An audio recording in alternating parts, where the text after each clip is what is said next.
technically this shape is a pentagon.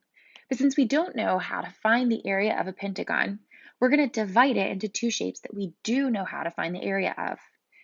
We have a square on the bottom, and we have a triangle at the top.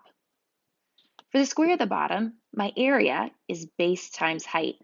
And since it's a square, my base is 7, but also my height is 7, since every side of the square would have a measure of 7. I multiply 7 by 7, and I get 49 square units. Now I need to find the area of the triangle, but it hasn't given me any of the dimensions. We'll have to calculate them. Well, the distance from one side to the other is the top of that square, so it has a length of 7. The height of the triangle is going to be the difference between 13 and 7. See, since the whole thing altogether is 13, but this much of it is 7, what's left over has to be 6.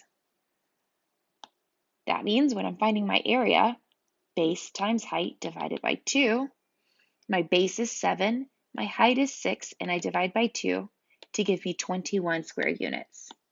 That means that for the whole figure, my area is going to be 49 and 21, the sum. That gives me 70 square units.